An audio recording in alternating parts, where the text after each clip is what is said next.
भारतीय संस्कृति के अंतर्गत हम संस्कारों के बारे में अध्ययन कर रहे थे। हमने 12 संस्कारों का अध्ययन कर लिया और आज हम 13 से 16 संस्कार 4 संस्कारों का अध्ययन करेंगे।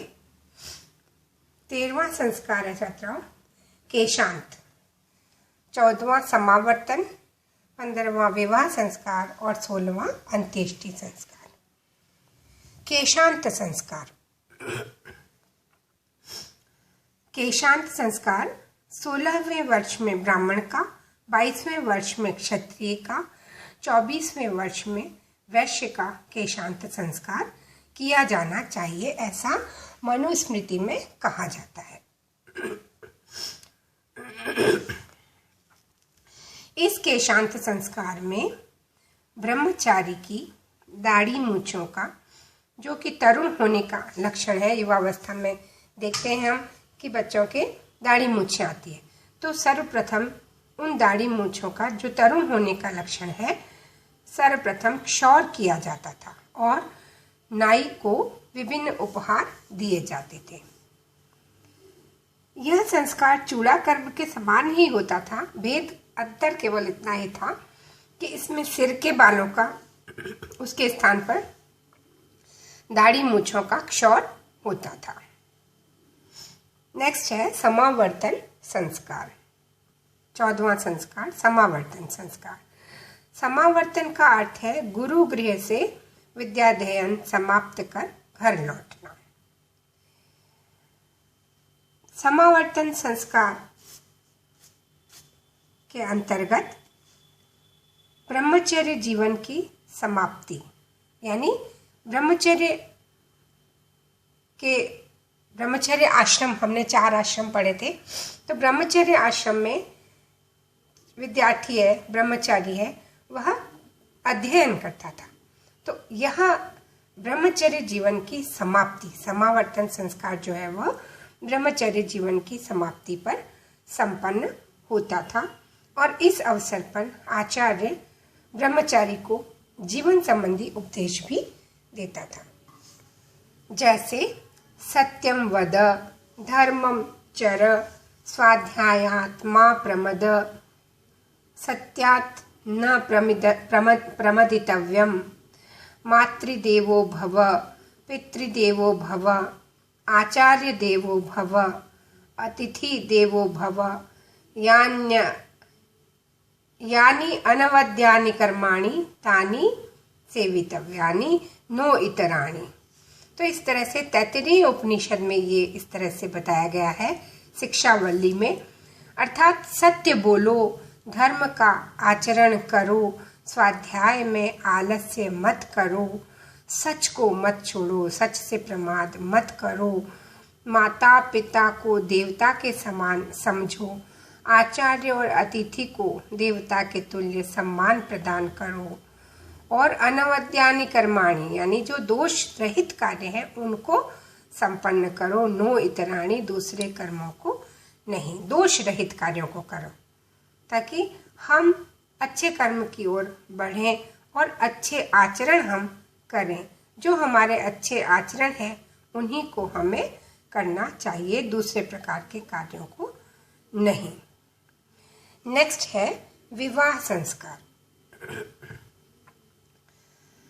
विवाह समस्त संस्कारों में गौरवशाली और महत्वपूर्ण माना जाता है। इस संस्कार द्वारा ब्रह्मचर्य आश्रम से गृहस्थाश्रम में प्रवेश होता है। यहाँ से व्यक्ति का सामाजिकरण होकर उसके उत्तरदायित्वपूर्ण व्यक्तित्व का प्रारंभ होता था।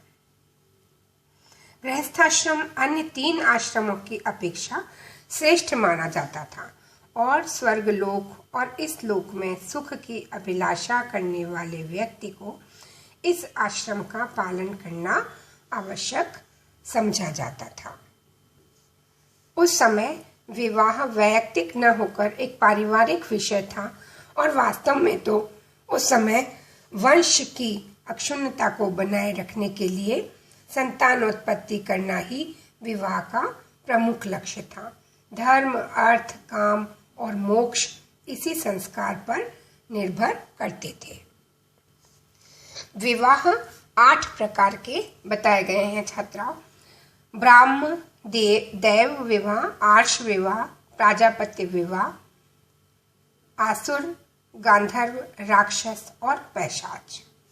इसमें ब्राह्म, दैव, आर्ष और प्राजापत्य ये प्रथम 4 विवाह प्रशंसनीय माने जाते थे और आसुर, गांधर्व, राक्षस और पैशाच ये अप्रशस्त या हीन समझे जाते थे। अंतिम संस्कार है अंत्येष्टि संस्कार।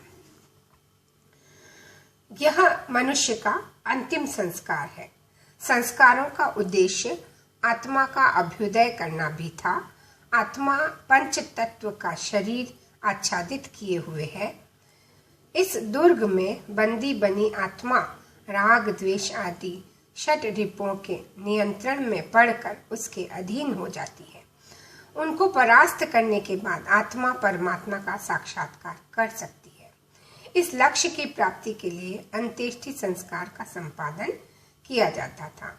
इस अंतिम संस्कार की संपन्नता में यह भाव निहित था कि मृतक परलोक में शांति प्राप्त करेगा।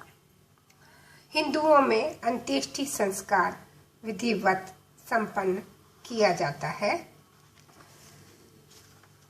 ये छात्राओं हमने 16 संस्कारों का अध्ययन किया।